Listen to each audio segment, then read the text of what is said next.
José Gregorio Hernández, el médico de los pobres, dice que opera, que llega donde la gente que está enferma y les hace cirugías espirituales. Otros dicen que lo ven caminando en los hospitales, habla con los enfermos y luego les ocurren milagros. La Iglesia Católica ya asegura que uno de esos milagros fue real. Observen estas imágenes.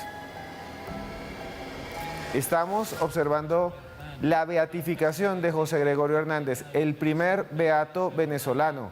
Durante muchos años los sacerdotes decían que José Gregorio era incluso casi igual que la brujería, un santo popular.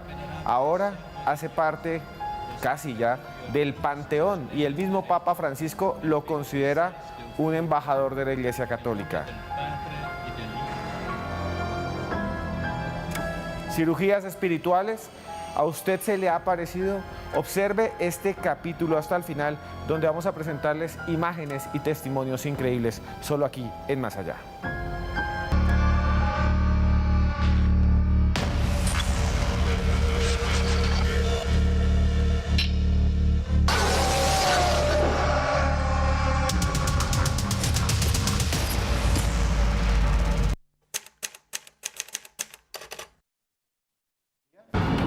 Alejandro Bernal.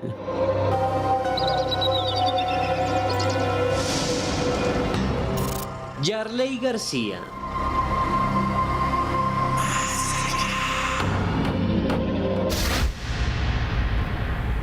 Debo decirles que el programa de hoy es un programa que ustedes nos han pedido. Durante mucho tiempo me han escrito, quiero que hablen de José Gregorio Hernández. Realmente, yo quiero decirles algo antes de comenzar. Esto es uno de los temas, o este es uno de los temas más asombrosos a los que me he acercado. Hace unos años, recuerdo, una señora que vivía aquí en Colombia, en un pueblo que se llama Purificación, Tolima. Un saludo grandísimo a toda la gente del Tolima, del Huila. Y ella se me acercó y me visitó, porque yo estaba allí, me quedé en un hotel, y me dijo, yo le tengo que contar algo paranormal. A mí me curó un espíritu. Y yo, cuénteme. Me curó el espíritu de José Gregorio Hernández. Vino por la noche, me hizo una operación, yo me desperté y al otro día tenía algodones. Alguien me puso algodones y luego estaba curada. Yo pensé, ¿serán los hijos que le pusieron esos algodones o será algún familiar? No tengo ni idea, tal vez así lo hicieron. Lo cierto es que ella le tenía una fe inmensa y decía que a veces lo veía y que veía su sombra caminar. El programa esta noche va a hablar de ese misterio, del misterio de José Gregorio Hernández, que ya para el Vaticano sí es milagroso. En el caso de una niña a la que le pegaron un tiro en la cabeza y que la daban por desahuciada, ya se iba a morir, un vegetal, y de repente se levantó y habló, y hoy en día está bien, y dijo, vino José Gregorio a visitarme en el hospital. Y para hablar de ese tema estamos con Joana, aquí listos en Más Allá. Don Esteban, estamos aquí listos con unos invitados muy especiales. A mí este tema me toca de manera muy personal porque tengo que decir que desde muy pequeña he conocido historias, sobre todo en mi familia, relacionadas con la creencia a José Gregorio Hernández. Entonces, siempre he tenido esa curiosidad por qué pasa con esa figura, por qué la gente de alguna manera crea esos cultos alrededor de estas personas, pero como usted decía también, esas cosas tan inexplicables de que la gente diga, viene y me cura. Yo me acuerdo que mi abuela era súper creyente de José Gregorio y ella siempre decía que el hermano la visitaba y ella sentía cuando le aplicaba inyecciones y al otro día ella se sentía mejor. Entonces, esta historia para mí es muy cercana por eso en particular. Vamos a ver, ustedes lo van a ver, un testimonio brutal de un médico venezolano que grabó en el hospital, en el momento, como una enferma decía, vino un tipo, se me acercó y me curó, pero lo hicieron en urgencias, cuando la enferma estaba ya muy mal, la iban a operar, y lo van a ver más adelante. Y ella dice, lo vi, vino aquí, pero bueno, tenemos más invitados. Alguien que también sube el rating, alguien que ustedes esperan todo el tiempo, que tiene un canal que se llama Mandrágora Misterios en YouTube. Vayan y búsquenlo. El señor Alejandro Bernal. Alejandro, buenas noches. Buenas noches, Esteban, un saludo para ti, para Joana, para Yarly. Para mí siempre es un honor estar aquí en Más Allá. Y hoy hablando de una de las figuras fundamentales dentro del panteón de los santos populares aquí en Sudamérica, los milagros, los portentos hechos por José Gregorio Hernández, realmente han desatado ríos de tinta, muchas crónicas, muchos testimonios muy personales, muy impactantes, pero también es importante dejar claro algo, y es que no solamente es una figura importante dentro de la fe, sino dentro de la ciencia. José Gregorio Hernández era un científico brillante y muchos de esos detalles los estaremos analizando esta noche aquí en Más Allá.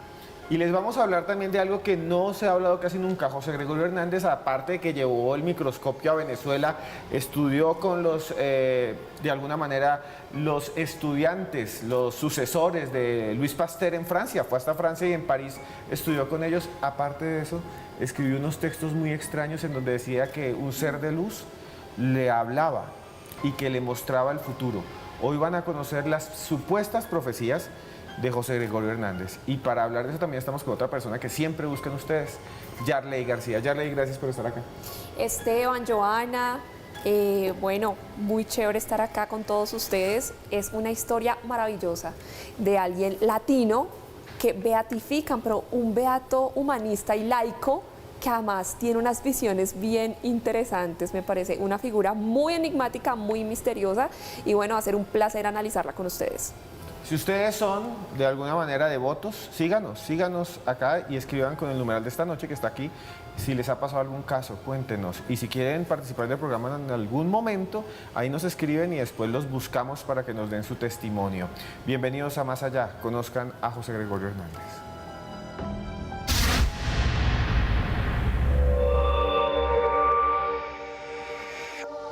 José Gregorio Hernández, el médico de los pobres, el capo de la corte médica espiritual, una deidad, un espíritu sanador, un venerable, un beato, una entidad capaz de realizar cirugías y operaciones espirituales y curar personas mientras duermen. Un culto que se ha extendido a toda Latinoamérica y que se ve retratado en imágenes como esta gigantesca estatua emplazada en Venezuela.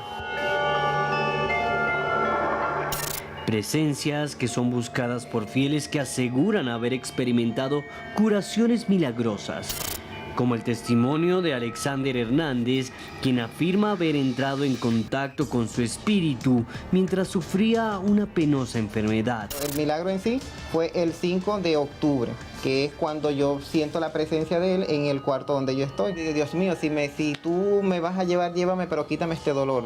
José Gregorio Hernández, monta tus manos sobre mí, ya es hora, ya no aguanto más, ya es demasiado, el dolor es demasiado fuerte.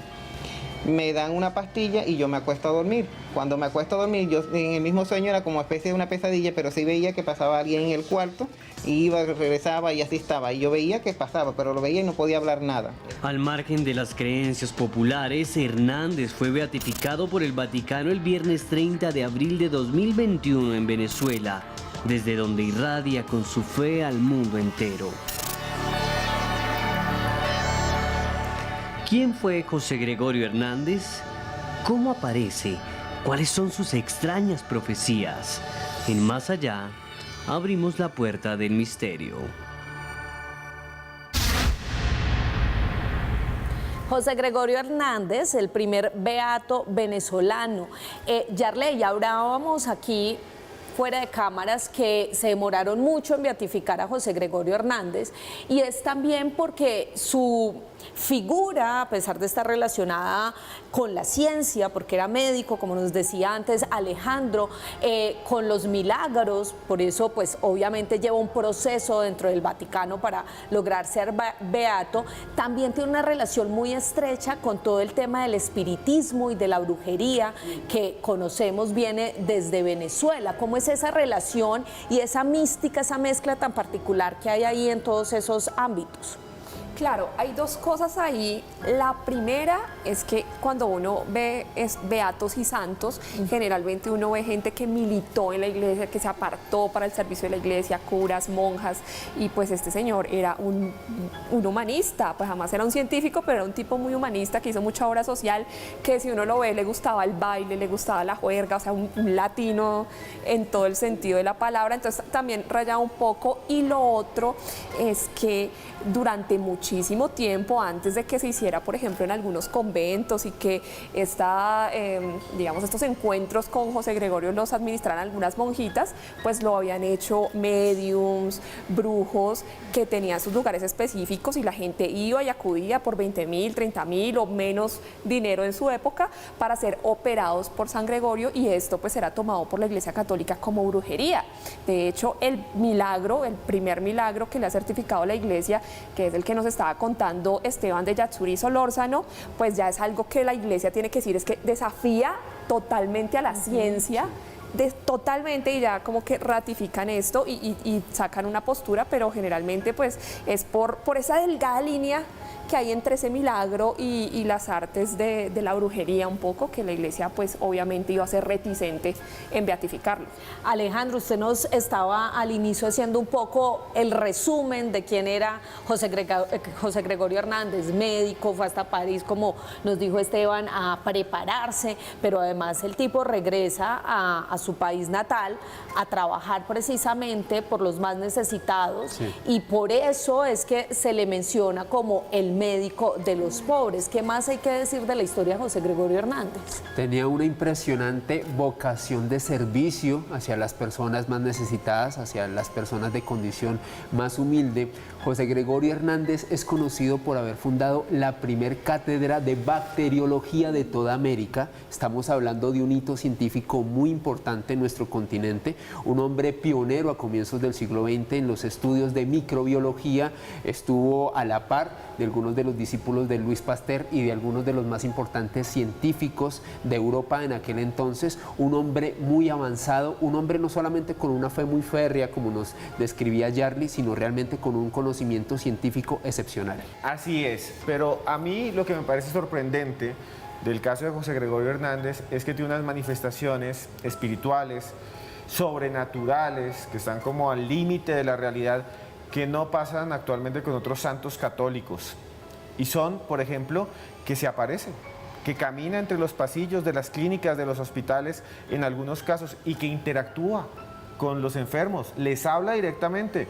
Incluso hay gente que dice que les pone las inyecciones, que los conforta, que les toca la cabeza, que les toma con los termómetros la temperatura y le dice cómo está, y después llegan los enfermeros, las enfermeras, los médicos dicen, usted se mejoró muy rápido, ¿qué pasó? No, vino el doctor de bigotico, vino el doctor Hernández, pero aquí no hay ningún doctor Hernández. Y otra de las manifestaciones son las cirugías espirituales. La gente se acuesta después de un rezo, le coloca agua, como se le pone a José Gregorio Hernández, y cuando se levanta y mira dónde tenía el dolor, encuentra a veces gasa, encuentra a veces puntos, encuentra a veces manchado como si les hubieran colocado una especie de antiséptico, y se creen curados o están curados. Es sorprendente. Ya vamos a hablar de eso con Yarly y con Alejandro. Observen más sobre la vida de José Gregorio Hernández.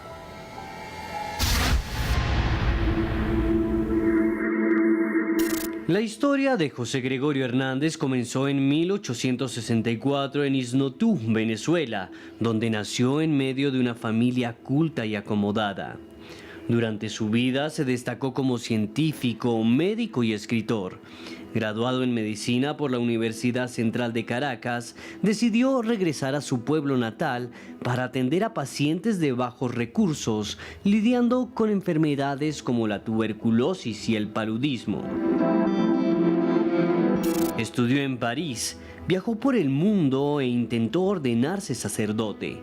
Sin embargo, debido a problemas de salud, regresó a Venezuela, donde continuó su trabajo por los más necesitados, hasta que falleció el 29 de junio de 1919, atropellado por un automóvil en Caracas.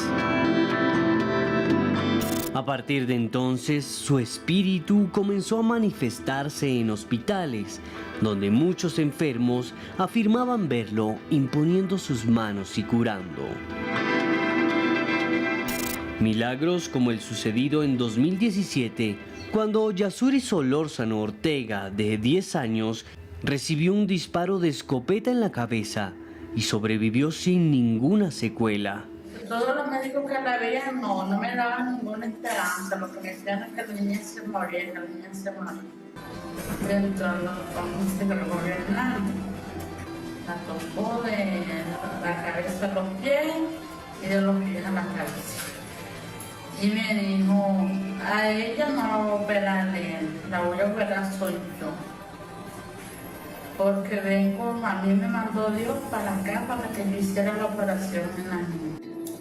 Un milagro aprobado por el Vaticano luego de años de investigación.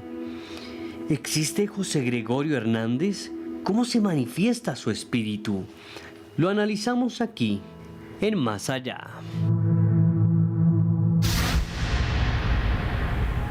Bueno, en la nota que ustedes veían anteriormente está el testimonio de la madre de esta niña, Yasuri, que fue el caso por el cual beatificaron a José Gregorio Hernández. Alejandro, ella ahí explicaba que él se le había sentido la presencia, pero que además él le había hablado y le había dicho que no se preocupara, porque a su hija, él la iba a operar, no le iban a operar los médicos. Este testimonio obviamente es mucho más largo. Para contextualizarlos un poco, la señora dice que cuando a la niña le disparan, ella inmediatamente lo que hace es orarle a San Gregorio Hernández y pedirle que salve a su hija, porque los médicos le dijeron su hija no tiene ninguna esperanza, no tiene salvación, su hija si de pronto sobrevive va a quedar inválida con muchísimas dificultades, y la mamá lo que hace, porque cree precisamente en este señor, es encomendarle la salud de su hija a José Gregorio Hernández. Justo en el momento en que van a realizar la operación, ella dice que lo ve. Sí. Que lo ve, él le habla y ella empieza a confiar precisamente en que él va a curar a su hija. Ya Esteban nos hablaba de cómo se presenta, cuáles son, digamos que esos rituales o esas manifestaciones, mejor, de José Gregorio Hernández. Bueno, sobre lo que tú comentas, Joana, hay un estudio muy interesante de Angélica González, Josefino de la Universidad de Zulia. Ellos realizaron un estudio sobre la cantidad de cultos que se realizan sobre José Gregorio Hernández en el estado de Trujillo, en Venezuela, y pudieron establecer cómo aproximadamente más del 50%, al menos de los creyentes en esta zona de la hermana República Venezolana, son mujeres. Es un culto principalmente femenino en este país, y dentro de los rituales que se hacen para invocar esta figura sanadora estarían colocar un vaso de agua debajo de la cama, realizar novenas, ofrecerle pagamento, ir hasta los lugares donde realmente se le rinde culto a esta figura, ofrecerle algo a cambio de ser sanado, sobre todo invocar con mucha fe su figura. Y finalmente, dentro del sincretismo que se ha generado alrededor de José Gregorio Hernández, médiums quienes recomiendan a través de diversos rezos, de diversos rituales, poder hacer una serie de estos para que la figura realmente beata de José Gregorio Hernández se aparezca en el lecho de personas que tienen desde una enfermedad terminal hasta incluso para poder resolver temas del corazón. José Gregorio Hernández parece que sirve para todos estos detalles, y hay muchas personas que tienen fe en esta figura. Es bien interesante esto, Yarley, ¿no? Porque no solo se manifiesta de la manera que decía Alejandro, a través de ese ritual tan específico, porque le piden a la gente que tenga su vaso de agua, las tijeras, el algodón, que estén vestidos de blanco, por ejemplo, sino que, como escuchábamos a la mamá de esta niña, de repente siente que este personaje le habla. Claro, es ahí donde uno puede pensar, ¿es José Gregorio Hernández un fenómeno sociológico? Porque es las personas cómo concentran su energía, digamos, sus peticiones en un momento, y cómo como que se conectan con algo, y definitivamente eso les pasa. ¿Será de pronto una autosugestión? Yo me pregunto mucho eso, salvo por dos cosas, Joana, Esteban y Alejo, y es, primero, estos testimonios donde la gente dice, es que yo puse alcohol y ese alcohol se convirtió en aceite. O sea, creo que todos estamos de acuerdo que si uno pone alcohol y lo deja ahí quietico, se evapora, ¿no? O sea, pero que se conviertan y se volvió aceitoso y entonces ese aceite yo me lo apliqué y ese aceite me sanó.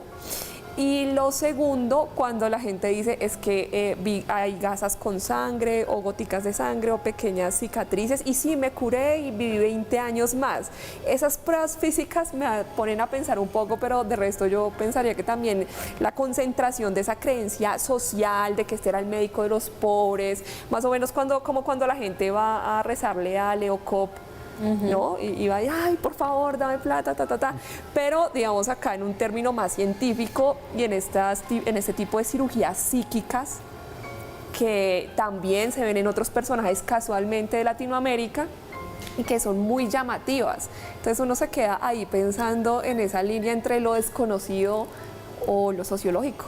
Esteban, antes de ir a comerciales, yo quisiera que Yarley nos explicara un poco la diferencia entre un beato y un santo, porque la gente o uno suele pensar que son lo mismo, pero digamos que la Iglesia Católica tiene unos procesos diferentes. ¿Cuál es esa diferencia? La cantidad de milagros que les comprueban.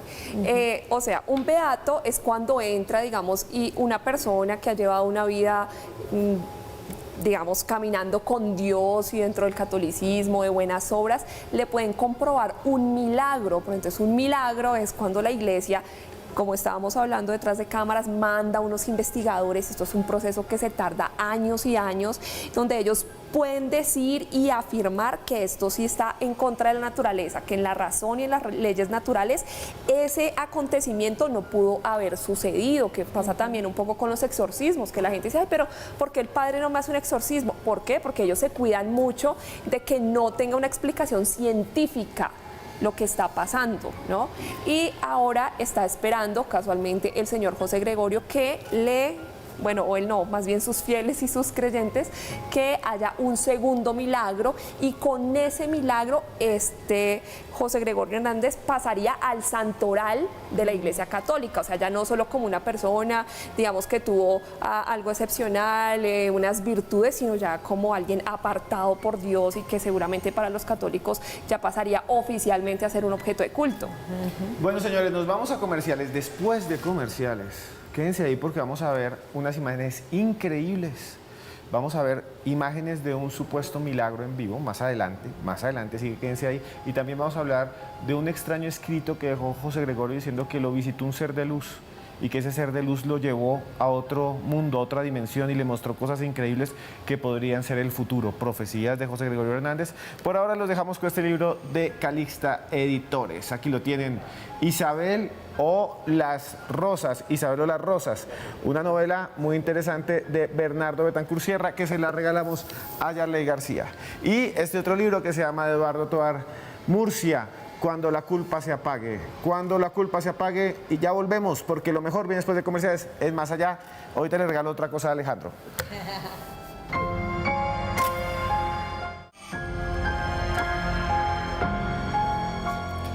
Hay muchos testimonios alrededor de Latinoamérica sobre esta presencia de José Gregorio Hernández, sobre sus milagros, sobre sus curaciones. Y aquí tenemos uno que queremos que ustedes, los televidentes y nuestros invitados, escuchen, porque es realmente sorprendente. El video lo hace un médico que iba a operar a su paciente que estaba gravemente enferma y que sorprendentemente dejó de sentir dolores antes de entrar a cirugía. Aquí está la primera parte. 18 de febrero del 2020. Paciente Holiday Ruiz con diagnóstico de apendicitis aguda. Aquí están los exámenes de laboratorio, el eco abdominal y el examen de orina completamente normal. La paciente está ingresando a quirófano, y estando en quirófano, antes de dormirla, nos llaman de administración que la paciente le negaron la clave. O sea, después que le habían dado la clave, le volvieron a echar la clave para atrás. Nosotros salimos de quirófano y esperábamos afuera. La paciente permaneció en la mesa operatoria y al rato la paciente sale de quirófano y nos narra lo siguiente. Yo estaba acostada, de repente se me apareció con una batola blanca, una broma esta azul encima, un tapaboca, su gorro, se quita el tapaboca y me dice: tú no tienes nada. Y me empezó a quitar todo lo que tenía me lo quitó y me dijo que me parara y me fuera para mi casa, y no tenía nada. ¿Y qué te empezó a quitar? Los electrodos que te puso el anestesiólogo. Los electrodos que me pusieron por aquí. Y cuando el señor se quitó el tapaboca, descríbeme cómo era la cara del señor.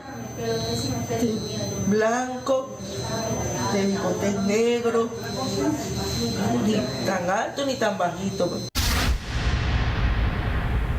Fíjense en lo que estamos viendo. Es un médico en un hospital, está a punto de operar a una paciente que llega de emergencias. Nos muestra la historia, los exámenes, le han puesto los electrodos. El anestesista está listo para dormirla, está lista para entrar en cirugía y dice que de repente aparece otro médico con un tapabocas, con un gorro muy bien vestido y le dice tranquila y le empieza a quitar todo. Le quita todo y luego se quita el tapabocas y ella dice, tiene un bigote y el rostro es similar, adivinen a quién. Ya vamos a ver la segunda parte, cuando nos narra qué es lo que vio. ¿Se imaginan eso? ¿Qué es eso? ¿Qué es lo que se encuentra? ¿Un espíritu? ¿Un santo? ¿Una entidad? ¿De dónde surgen estas personas? ¿De dónde surge esto? O tal vez era un enfermero que llegó allá, hizo esto, que se parecía mucho a José Gregorio Hernández y ya lo confundió. Pues obviamente tenemos que tener todo punto de vista y podemos ser escépticos también, pero observen lo que dice esta paciente grabada por el médico que la iba a operar. Y esa persona que se te apareció y te dijo eso, ¿tú lo has visto anteriormente? No. Pero no lo has visto en alguna pintura. Así ¿En dónde lo has visto?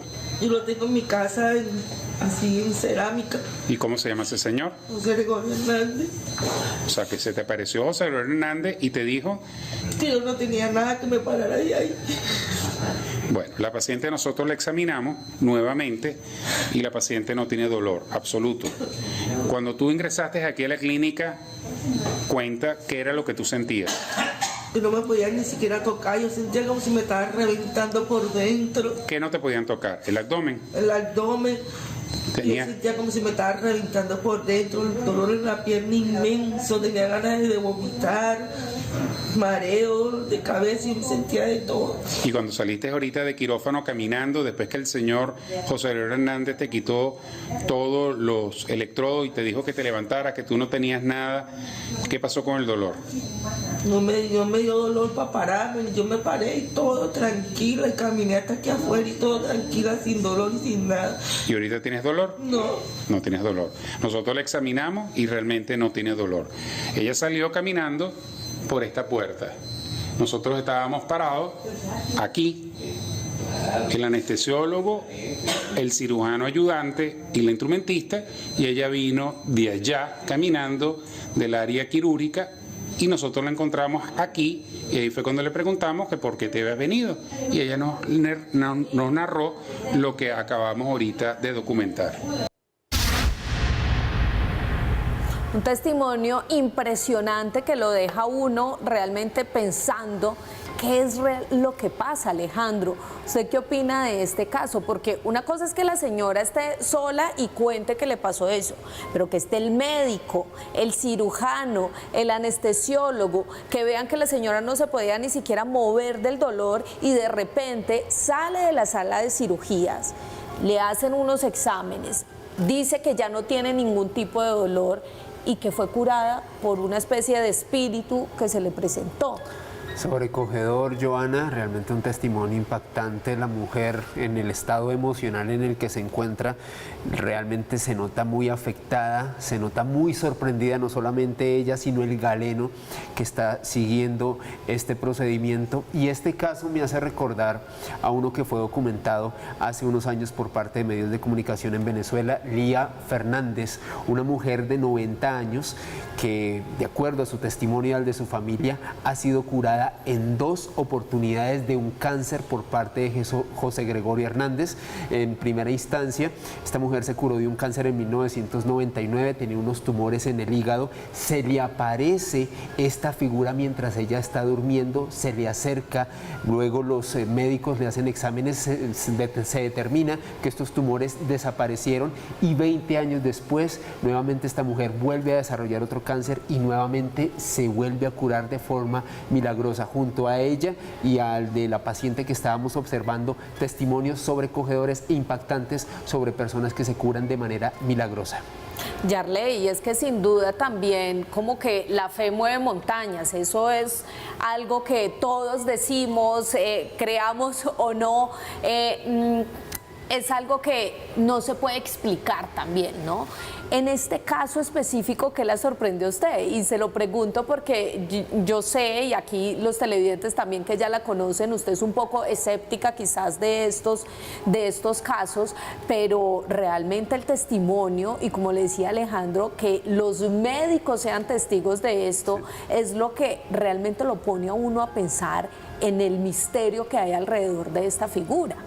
Claro, hay cosas muy misteriosas que nunca nos podremos llegar a explicar quizás. Este señor pues era un gran tipo, un gran científico, pero además un tipo muy social, muere y empieza su leyenda, muere y empieza su gran legado. Es decir, nunca habría sido un médico tan famoso si no tiene esta muerte tan lamentable. Estamos hablando detrás de cámaras que lamentablemente 2 carros a lo sumo había en Venezuela, uno de esos lo atropella y empieza su leyenda.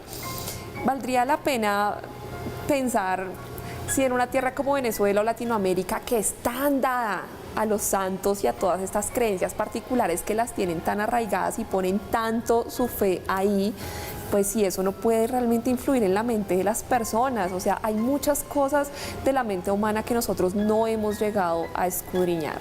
Hay muchísimas cosas. Entonces, una persona que piensa que este es un sanador, que además de pronto viene socialmente de digamos, él era el médico de los pobres, y si era una persona muy humilde, quizás en su humildad puso su esperanza en esa leyenda, y esa leyenda pues en su mente empezó a obrar ciertas cosas. Y de verdad que esto viene desde una cultura hindú muy antigua. Nosotros hemos recolectado centenares de historias de personas que a través de la meditación y todo esto logran curaciones. Antes de irnos a comerciales, que ya nos vamos, y después vamos a mostrarles las supuestas profecías, lo que dejó escrito José Gregorio cuando vio un ser de luz que lo llevó a algún lugar en sus escritos.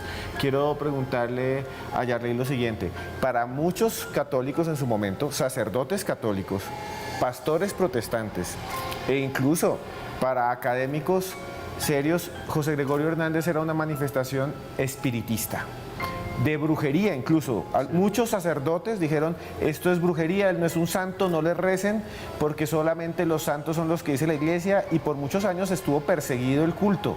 Y había médiums, y hay médiums que dicen que lo canalizan y que hablan como José Gregorio. Y hay otra cosa muy interesante, recuerdo algunos pastores que en algún momento decían, ese que se les presenta no es José Gregorio, es otra cosa, un ser que puede ser o un demonio, o un ser de luz, o un ángel, o algo que no sabemos qué es, que los cura, sí, o que les habla, es un espíritu. ¿Usted qué piensa de eso? De esas posiciones que tienen algunos. Pues lo que pasa es que la posición protestante frente a la católica sí es muy, digamos, la católica dice, los santos son los que nosotros comprobemos y beatifiquemos. Los protestantes directamente dicen, de esto no hay.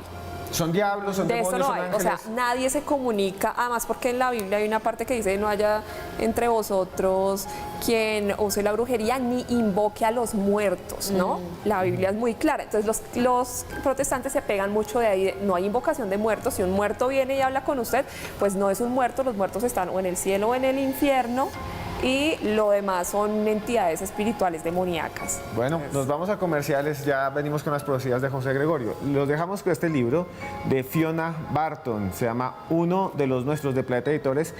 Lo recomienda nada más y nada menos que Stephen King. Se lo regalo aquí al señor Hugo Alejandro Bernal. Nos vemos después de comerciales.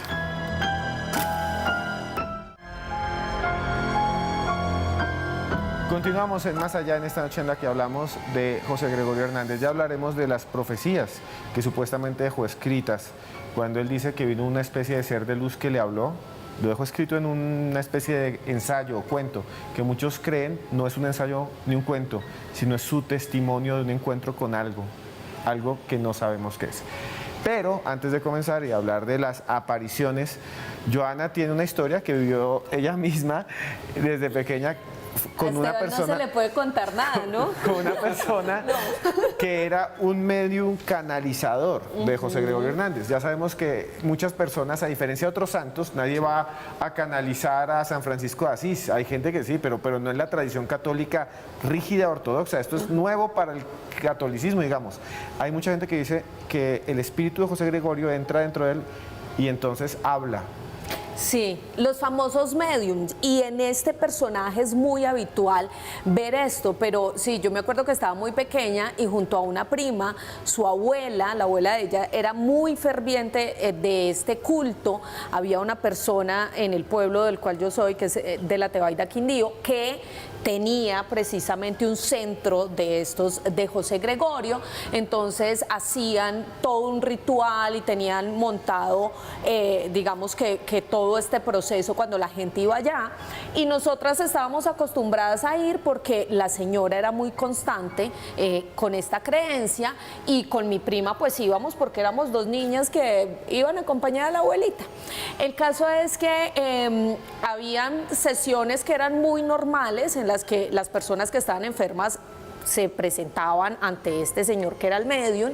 Él les recetaba plantas medicinales, porque también el caso o el ritual de José Gregorio no es mandar medicamentos como tal, sino utilizar plantas, y ya normal, y hacían unos rezos o oraciones, hasta que un día fue una chica que supuestamente estaba discapacitada porque tenía un demonio. Cuando esto sucede, el medium empieza a tener una transformación muy particular. Empieza a moverse de una manera muy extraña, su rostro se transforma, entra como en un estado de trance que para nosotras realmente fue muy impactante, pues porque éramos niñas, y la voz que salía de este personaje era realmente aterradora.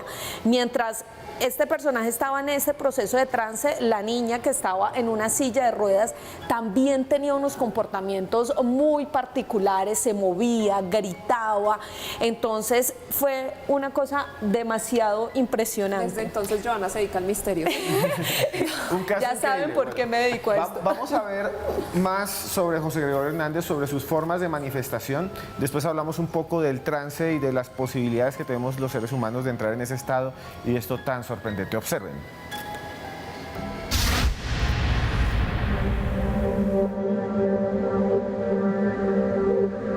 A diferencia de las acciones de otros santos, las manifestaciones sobrenaturales de José Gregorio Hernández poseen características misteriosas.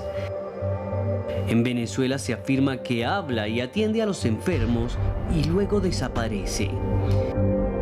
También es común que su rostro surja a un costado de imágenes de la Virgen, como esta extraña aparición registrada en la Basílica Catedral de Guanare en 2021.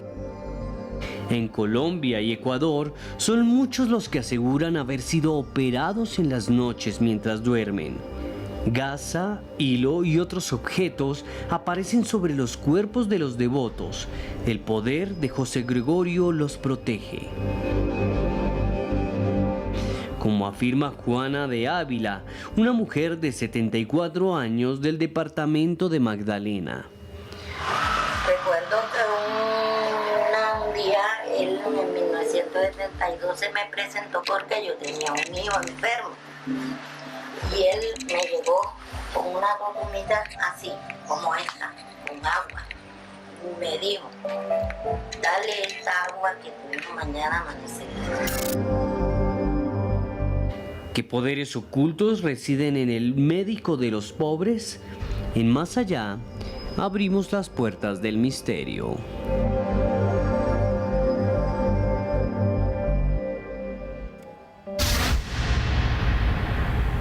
El trance, los mediums, hacen parte de todas las culturas. En todos los espacios sociales a través de la historia, desde los grupos indígenas más pequeños hasta las sociedades más complejas, existe la idea de que podemos ser poseídos o podemos canalizar espíritus. Y eso no es nuevo, está en Japón, está en el chamanismo, está en todas partes y convive con nosotros. La historia que nos cuenta Joana y lo que acabamos de ver de esta medium que dice canalizar a José Gregorio muestra este aspecto tan misterioso de lo que somos los seres humanos, de lo que somos todos nosotros. Hay que advertir algo, también hay una gran cantidad de estafadores por allí que dicen curar a gente desahuciada y lo que hacen es robar, y lo roban y crean templos en nombre de José Gregorio Hernández, que yo creo que si José Gregorio Hernández estuviera vivo les daría pata y les daría golpes como cuando Jesucristo llegó y tumbó todo lo que había en el templo, furioso de los comerciantes de la fe. Y esos son mercachifles de la fe y comerciantes de la fe. Ustedes sí, a ustedes les hablo. Los que utilizan eso para robar a la gente, pero hay otros que sí creen y que sí tienen fe y que entran en estos estados de trance, y hay otras personas como los videos que hemos visto que sí están completamente convencidos de que está allí, de que hay algo allí que los cura. ¿Qué piensa de todo lo que hemos hablado, de lo que nos contó Joana, de todo esto, Yarley? O sea, es un mundo, un universo de creencia y que está al límite de lo sobrenatural. Sí, claro, y como dices tú, hay gente que engaña mucho, pero también se mueven cosas un poco turbias ahí, y yo siento que un poco la reticencia de varias alas del cristianismo frente a todo este tema es eso, que las personas cuando están canalizando, de pronto quieren canalizar a José Gregorio, pero acaban canalizando otra cosa y acaban pues llenos de maldiciones y todo esto. Entonces es algo como muy delicado, me parece a mí.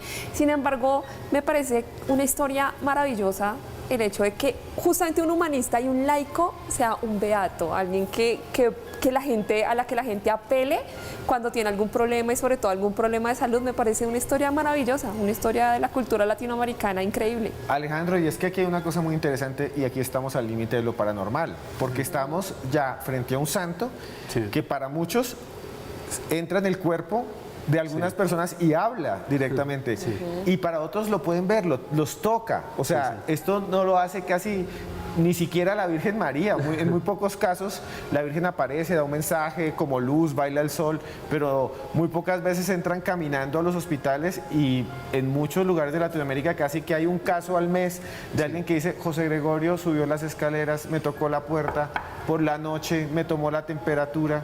Es impresionante, es sobrenatural. Yo creo que un factor clave, Esteban, era algo que enunciaba Yarley hace unos instantes. Estamos hablando de un humanista, de un hombre con vocación al servicio, y pues al parecer realmente su energía que trascendió, y bueno, que hoy en día se le denomina beato, tiene esa cercanía con estas personas que tienen esta necesidad. No solamente se le aparece, como decía Esteban, realizándoles intervenciones, cirugía psíquica, sino también, de acuerdo a algunos testimonios, se le suele presentar tanto a enfermos como a familiares de los mismos en momentos previos a una de estas curaciones milagrosas. Entonces estamos hablando de una figura muy cercana a sus creyentes. Pues bueno, este programa se hace muy corto, pero nos falta otra parte para hablar de las profecías que tanto ha anunciado el señor Esteban Cruz aquí. Les recomendamos este libro, La partida final. Si les gusta todo el tema nazi, pues vayan y búsquenlo. Gracias a Planeta de Libros por enviarnos estas recomendaciones. Alejandro, para usted también, que le encanta ese tema. Por favor.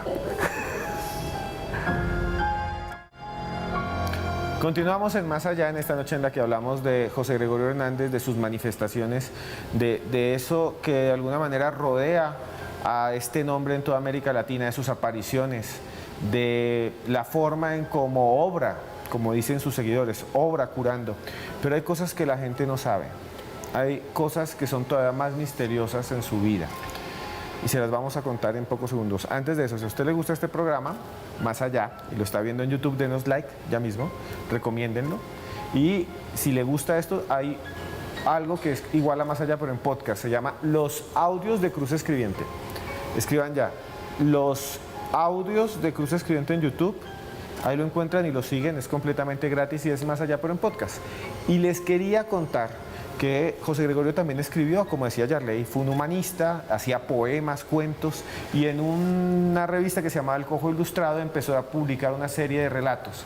Y hay un relato en especial, muy extraño, que se llama Visión de Arte, donde él cuenta que un extraño ser de luz se le presenta y lo lleva a otra dimensión, a otro espacio, y le da algunos datos, incluso cifras, que para muchos indican hechos futuros, profecías de José Gregorio Hernández, en exclusivo aquí en Más Allá.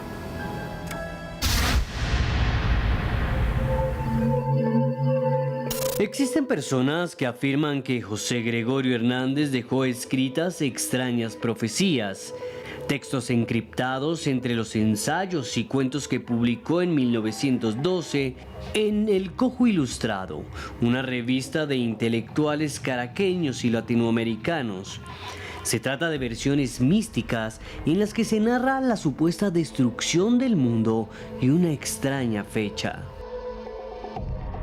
Vi o creí ver junto a mí un ser indefinido, semejante a una aparición que me estaba mirando con ironía.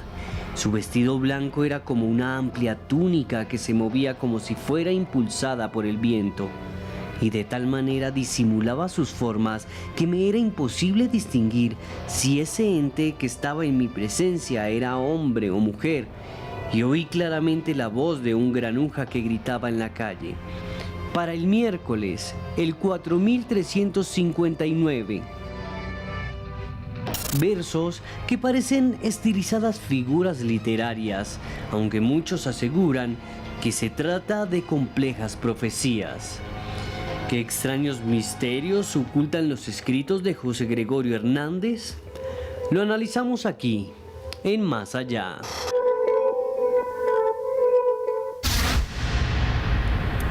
Bueno, y esto sí es algo que muy poco se habla sobre José Gregorio Hernández, y es sobre sus textos, sobre esas supuestas profecías, pero que son textos que son ambiguos como cualquier otra. Alejandro, muchos dicen que ese número que él dice al final, que escribe al final, tiene relación con la fecha del fin del mundo. ¿Por qué pensar que José Gregorio escribió una profecía y que además pues tenía una fecha particular? Bueno, hay que tener en cuenta algo, Joana, y es la interpretación de este texto. Esto fue publicado en la revista El Cojo Ilustrado, una revista, una publicación que realmente recibía textos de importantes figuras intelectuales, literatos, muy popular en Venezuela en el siglo XIX. José Gregorio le gustaba aportar parte de su intelecto, de su creatividad en este espacio, así que al menos para mí, y esta es una concepción muy personal, creería yo que es más bien una licencia literaria, parte de esa gran capacidad intelectual que tenía José Gregorio. Personas presentes aquí en el set como Esteban, Yarly, muy capaces en el ámbito de la literatura, saben que esto se puede utilizar en ese contexto. Y bueno, esta cifra yo creo que como cualquier otra profecía es muy ambigua. De hecho, en el texto en ningún momento se enuncia que este sea el fin del mundo o que vaya a pasar algo raro, simplemente es una cifra y la interpretación es libre. Sí, estoy de acuerdo con Alejandro. Como todas las profecías que decíamos, incluyendo lo que se cree que son profecías, ¿no? Como Nostradamus, que decían que realmente nunca fueron profecías, sino que eran sus poemas, que los que lo interpretan son los que años después lo leen, ¿no? Y dicen, no, era realmente un ejercicio literario de Nostradamus. O con Parravicini, que decían era un artista y dibujaba simplemente, y entonces pues esas psicografías las interpretamos del futuro. Pero sí algo muy interesante que quería preguntarle a Yarley, y es, él en esa narración, que es un ensayo sobre el arte, él dice que se le presenta un ser blanco y luminoso que no sabe si es hombre o si es mujer. Y esto proveniente de un beato, tanto ahora como en el siglo XIX o en la Edad Media, era una prueba de que tenía visiones, como las santas que tenían visiones con Cristo, con todo. Y siempre son muy similares, ¿no? Y ese ser de luz se parece muchísimo a lo que hablaban las santas de los ángeles. Es muy extraño, ¿no? Que lo diga un santo y que escriba cosas así. Sí, yo tuve la oportunidad de leerlo y la verdad pienso que si hubiera sido en otra época, yo he hablado un par de veces esto contigo y que te digo que si la gente en la antigua, digamos, esta manera de narrar, porque de pronto no tenían cómo contar y uno puede pensar, esto que está narrando esta persona puede ser algo de nuestra actualidad. Realmente no me dio esa misma impresión con José Gregorio, primero pues por el título, claramente del ensayo, o sea, yo también pienso que él está usando como figuras literarias, pero además yo con el tema profético tengo que decir que comparto lo que dijo Jesús. Jesús dijo que el último profeta era Juan el Bautista. Dijo, este es como que es el que cierra la profecía. Y si uno se pone a ver después el resto de profecías que existen, son muy parecidas a las que están en la Biblia. O sea, son uno de los, como que si extractaran cosas de ahí. Entonces, de ahí para allá, ahí sí, dijo aquí mi amigo Alejandro, mi posición, yo no las considero profecías. Muy bien. Es realmente interesante la figura de José Gregorio. Ya estamos llegando casi al final del programa y me gustaría preguntarles a todos su conclusión. Y comencemos por Alejandro, antes de que yo. ¿Cuál es su conclusión sobre todo lo que hemos visto esta noche de José Gregorio? Hablar de temas de fe, en específico con la figura de la cual estamos hablando esta noche, es algo bastante complejo porque no podemos examinar un tema de fe bajo un prisma ni cientificista ni tampoco excesivamente racional. Solamente las personas que han vivido esto saben y conocen la realidad del trasfondo de su fe hacia una figura como la de José Gregorio Hernández. Creo que hemos hecho un dossier muy completo. Los invito a que me sigan en redes sociales, en Twitter, Instagram y TikTok, en @alebernalpress con @. También que se inscriban a mi canal de YouTube, Mandrágora Misterios en YouTube, les reitero, y también los invito a que estén muy pendientes de las redes sociales de Joana Arenas y de este servidor, porque vamos a hacer un evento presencial aquí en Bogotá el miércoles 19 de junio, muy pendientes de nuestras redes, ahí les estaremos dando toda la información. Es Mandrágora Misterios en YouTube. Mandrágora Misterios en YouTube. Búsquenlo, por favor. Y también, Yarley García, ¿qué piensa usted al final de todo lo que hemos visto hoy? Al final yo pienso que dentro de la fe, todo lo que al ser humano le sirva para ser mejor, que le sirva para en un momento duro de su vida. Usted hizo una observación un día y decía como yo envidio a los que creen. ¿Sí? Y es verdad, porque la gente cuando cree en algo en el peor momento de su vida y tiene algo a lo que aferrarse, eso es maravilloso y puede hacer un cambio en ese momento que es tan terrible para esa persona. Si se aferra a algo con todo su corazón y eso lo saca avante, pues eso es maravilloso dentro de la humanidad y dentro de nuestra capacidad de tener fe e imaginarios, ¿sí? En el buen sentido de la palabra. Me parece maravilloso, maravilloso que sea latinoamericano, que sea algo como tan nuestro, tan cercano a nosotros. Y bueno, me pueden seguir en @YayisAnaliza en todas las redes sociales que existen hasta el momento. Y muchas gracias por la invitación. Gracias a usted, muchas gracias. Joana, llegamos al final. Usted que ha vivido de cerca el misterio de José Gregorio, ¿qué piensa del programa de hoy? Esteban, este programa, como les dije al inicio, para mí es bastante cercano y apasionante, pero claramente aquí hay que tener en cuenta dos cosas. Por un lado, el respeto que se le debe tener a las personas que creen, que tienen fe en este tipo de entidades, de espíritus, de santos, de beatos. Hay que tener mucho respeto también a esos testimonios como los que escuchamos en todo el programa, porque como lo dijeron nuestros invitados, pues cada quien vive estas experiencias y somos solo quienes las viven, son los que pueden contarlas y sentirlas realmente. Eso por un lado. Y por otro lado, también hay que tener mucho cuidado, como usted lo decía, de una cantidad de gente que se aprovecha precisamente de esa fe o de las necesidades de otros para, pues de alguna manera, sacarles dinero, engañarlos, y ahí es donde hay que tener mucho cuidado con este tipo de cultos o de creencias para no caer en cosas pues indebidas. Bueno, llegamos al final de este programa de Más Allá. Gracias a Yarley García, gracias a Alejandro Bernal, gracias como siempre a Joana, que está aquí en este programa. Somos de alguna manera el programa de misterio que más tiempo ha durado en la historia de la televisión de Colombia.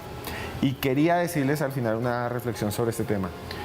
Así como comencé este programa contándoles que en Purificación Tolima me encontré con una señora que me dijo que José Gregorio Hernández la había curado, así como ella se acercó ese día y lo dijo con tanta fe, les tengo que decir de todo corazón lo mismo que apuntaban nuestros invitados. Y es que si usted cree en lo bueno, si usted obra bien, si usted busca la luz, perfecto.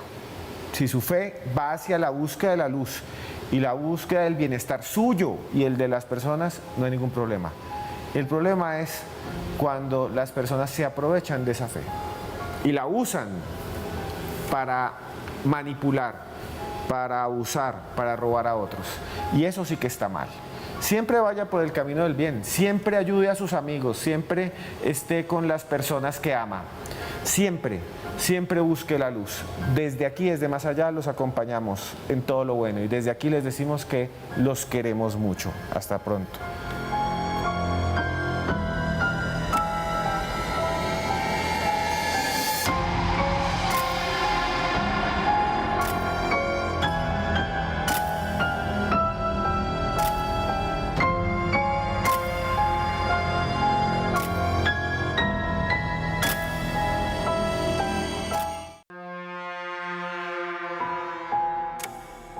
En las últimas semanas han ocurrido terribles terremotos, guerras, inundaciones, tragedias. En algunos lugares han habido manifestaciones realmente asombrosas, como esta nube que van a ver a continuación, que apareció sobre el cielo de Turquía, semanas antes de que un terremoto matara a más de 25.000 personas en la zona, uno de los más letales de todos los tiempos. También hay gente que dice que ha escuchado las trompetas mismas del Apocalipsis. Y en la historia de la humanidad siempre se ha dicho que hay 4 entidades que se van a manifestar al final de los tiempos, los 4 jinetes del Apocalipsis. Y esta noche van a ver cosas increíbles aquí en Más Allá.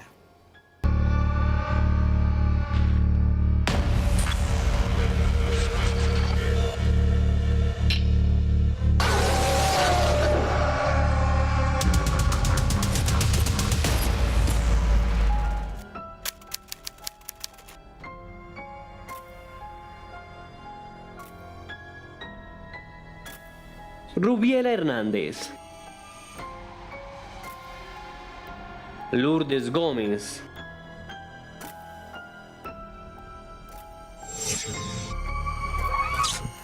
El fin de los tiempos, la tribulación final, el juicio al que irán todos los muertos, las almas, el momento en el que Dios va a destruirlo todo y va a surgir para muchos la Jerusalén celestial y para otros la nada, la no existencia, el fin de todo.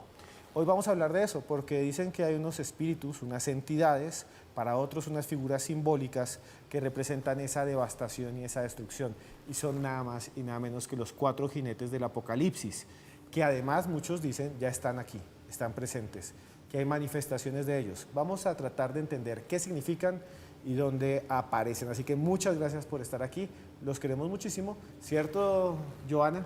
Don Esteban, buenas noches. Bendito usted entre las mujeres el día de hoy, ¿no? Hoy tenemos un programa de puras mujeres, don Esteban, por supuesto, encabezado con usted. Y este es un programa que nos han pedido mucho a través de redes sociales y más después de la pandemia, de la posibilidad de una guerra en Ucrania. Entonces, también por eso hemos traído este contenido. Y para ello hemos invitado a Rubiela Hernández, que hace rato que no está aquí con nosotros. Bienvenida, Rubiela, y gracias por estar acá. A ti, Joana, y a Esteban, muchas gracias. Muy buenas noches. Sí, es un tema apasionante, como casi todos los temas que tratamos aquí, pero que nos deja muchas preguntas, que nos hace cuestionarnos muchas cosas y que nos invita pues, a vivir el día a día. Y tenemos a una investigadora española muy reconocida en el ámbito del misterio, Lourdes. ¿Dónde está usted, Lourdes? Muy buenas noches. Buenas noches, un placer estar con vosotros. Os saludo desde la Ciudad de México y bueno, pues estoy muy agradecida de poder hablar de este tema que es polémico y que conviene aclarar porque está abierto a muchas interpretaciones. Sí, y para comenzar a hablar de esto, de los 4 jinetes del Apocalipsis y de las señales que muchos dicen ver en el cielo, en el agua, que también la gente se enfrenta a esos sonidos extraños que llaman las trompetas del Apocalipsis de Home, tenemos esta nota que hicimos con Camilo Caballero aquí en nuestro equipo de Más Allá.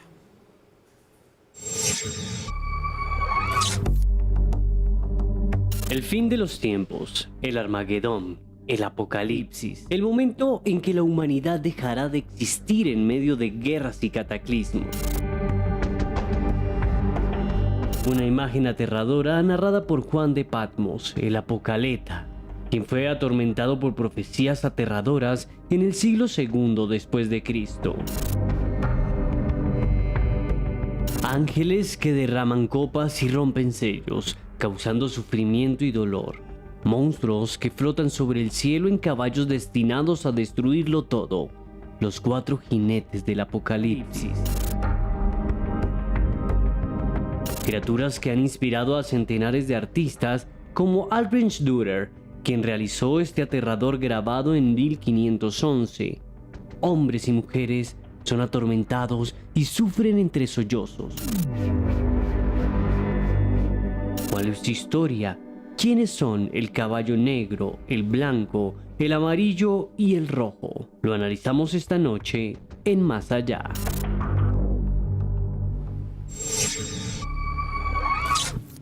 Y bueno, los caballos del Apocalipsis, los jinetes del Apocalipsis, representan lo peor que puede sucederle a la humanidad. También representan cosas que hacemos los seres humanos, como la guerra, el sufrimiento, y se dice que muchas veces estamos al límite. Durante toda la historia siempre se ha creído, o todas las sociedades dicen, ya viene el fin del mundo, ya viene el fin de los tiempos, pero a veces vemos cara a cara ese final cuando observamos pandemias como la que acabamos de vivir, o cuando vemos a Putin y a Zelensky peleando en Ucrania. Lourdes, ¿por qué cree que es tan interesante toda esta figura de los jinetes del Apocalipsis?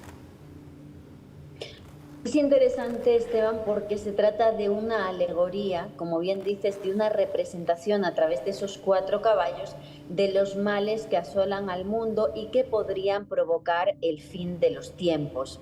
Aunque para muchos cristianos y católicos del mundo, el último libro de la Biblia, que es este Apocalipsis de San Juan, es un mensaje que nos habla del futuro de la humanidad, no nos podemos olvidar que fue escrito en un contexto muy concreto, en el siglo I, en una época de persecución contra los cristianos muy importante, y por lo tanto como, digamos, de alguna manera como respuesta a ese sufrimiento, al confirmar, después de todos esos sellos que se abren y que se describen en el texto, lo que llamamos la parusía, la llegada por segunda vez de Cristo y la instauración de un reino celestial que durará al menos 1000 años.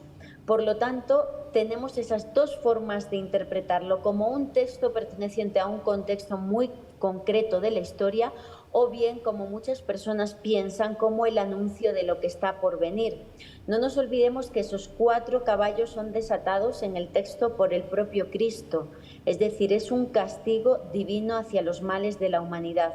Cada uno de los jinetes representa un aspecto concreto: la guerra, el hambre, la muerte, las plagas o incluso la conquista, un mal que asola nuestro mundo, y por lo tanto vivimos en un tiempo donde todos esos problemas están muy presentes y hace que cobren sentido, no solo teniendo en cuenta que podría tratarse de esos problemas que vemos en el noticiero cada día, sino incluso de manera real. Déjame contarte muy brevemente que en mi país, en España, he tenido la oportunidad de investigar muchos relatos relacionados con jinetes que se aparecen y que anuncian la muerte. Esto está muy vivo en una región de España que se llama Las Urdes, donde se habla de la gente di muerti, la gente de muerte, y son unos jinetes, unas personas montadas a caballo que se aparecen al anochecer y que si vienen toda la gente se encierra cuando los escucha porque saben que algún vecino va a fallecer.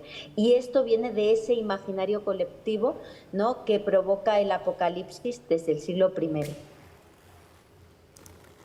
Y es que, Esteban, precisamente eso que decía Lourdes, esos simbolismos que hay dentro del texto del Apocalipsis es lo que llama muchísimo la atención, hablando precisamente de cómo podemos interpretar ese texto que escribió Juan, y ahí es donde le quiero preguntar a Rubiela eso.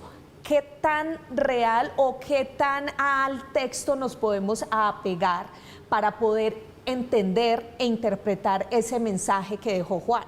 Bueno, primero que todo hay que tener en cuenta que casi para todas las civilizaciones hay un homólogo al Apocalipsis. Los griegos, los egipcios, siempre de una u otra manera nos hemos imaginado cómo es el fin de nuestra civilización. En este caso, Juan usa una cantidad de figuras metafóricas, muy seguramente porque pues hay que pensar en qué momento de su vida Juan escribe esto, ¿no? Por eso, para algunos estudiosos el Apocalipsis ya pasó, que fue cuando el Imperio Romano tuvo su caída, y bueno, fue en ese momento. Para otras personas está por venir.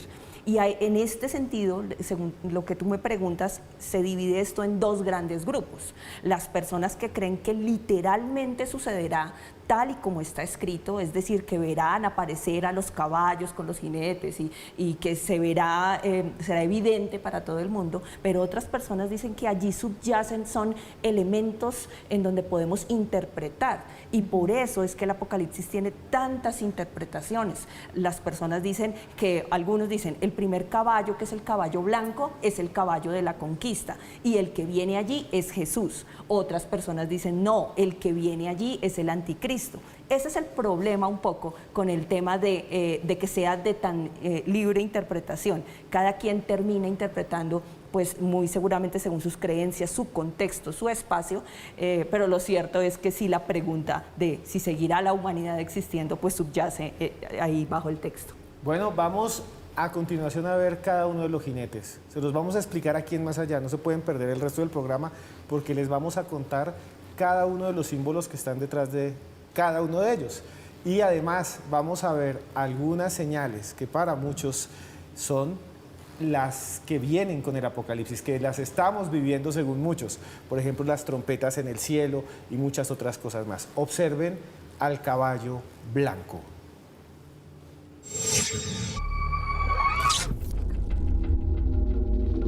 Oí al primer ser viviente que decía, ven. Miré y vi un caballo blanco, y el que montaba sobre él tenía un arco, y le fue dada una corona, y salió vencedor, y para vencer. Apocalipsis 6:2. Es la criatura más enigmática de la profecía del fin del mundo, un ser resplandeciente que se prepara para la muerte y destrucción.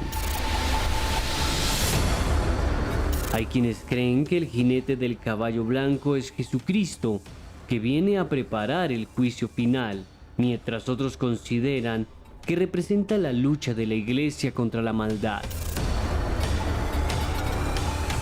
Una figura enigmática que abre las puertas a la destrucción y al juicio final, la conquista de los seres espirituales sobre la carne y las falsas creencias. ¿Qué extraños significados posee el jinete blanco? Lo analizamos aquí, en Más Allá.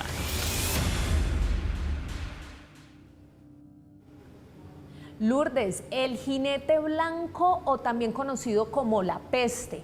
Hablamos precisamente, como lo veíamos en la nota, de que podría ser el llamado anticristo, pero muchísimas veces en la historia hemos escuchado que el anticristo llegó, incluso algunos interpretaron que en algún momento uno de los papas que ascendió al trono podría ser el anticristo, otros incluso lo relacionaron con Hitler. ¿Cuál es el análisis que usted como investigadora le da a este jinete blanco? ¿Cree que ya llegó o que aún estamos atentos a que ese personaje esté entre nosotros? Fíjate, Joana, que el color blanco suele estar relacionado con la paz. Es el símbolo de la paz, de lo positivo, de lo luminoso.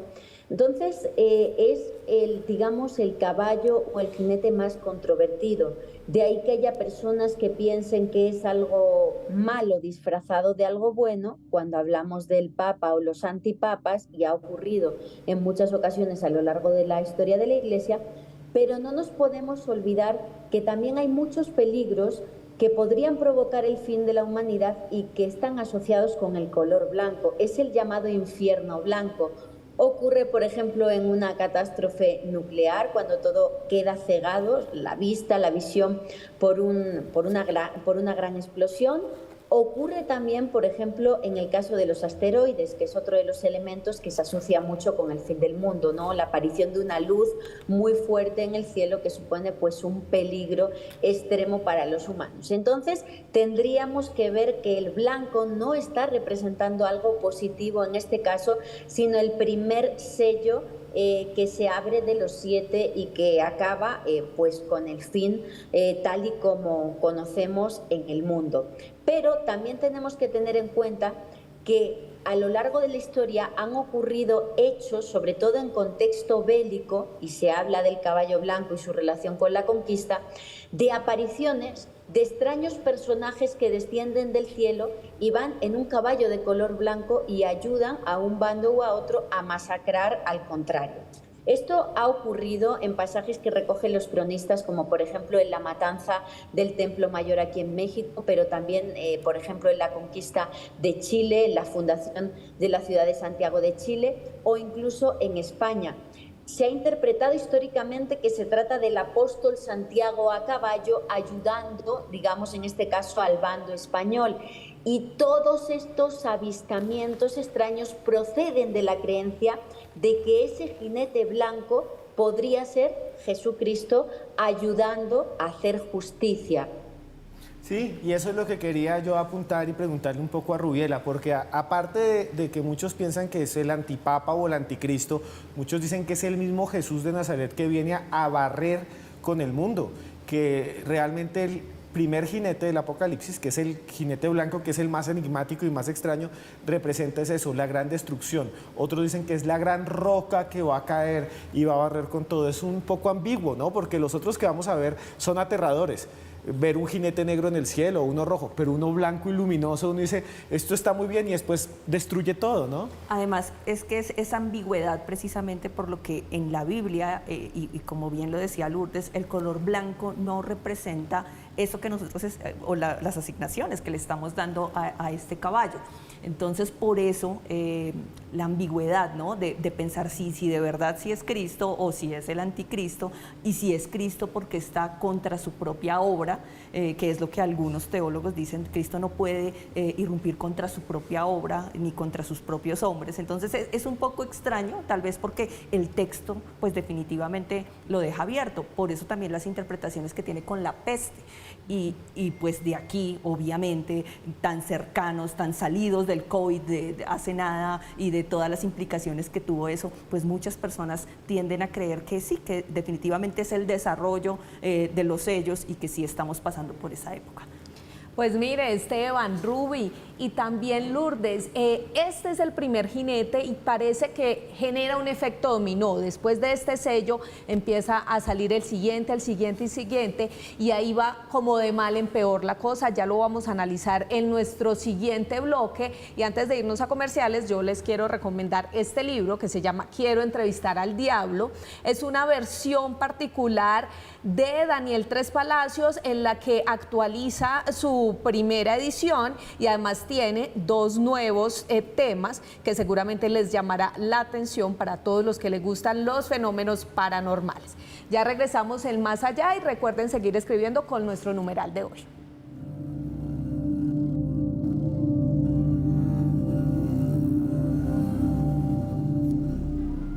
Continuamos en Más Allá en esta noche en la que hablamos de los 4 jinetes del Apocalipsis, de esos seres, de esas entidades que llegarán flotando sobre el cielo y destruirán a la humanidad, acabarán con el mundo, desatarán el Armagedón. Ya hemos hablado del enigmático caballo blanco.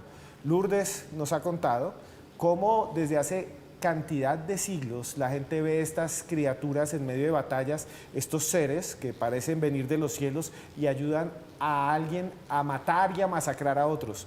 También hemos hablado de cómo estos jinetes representan de alguna manera la muerte. Esta vez vamos a hablar de otro más complejo, de uno que da mucho miedo. Observen ustedes al jinete rojo.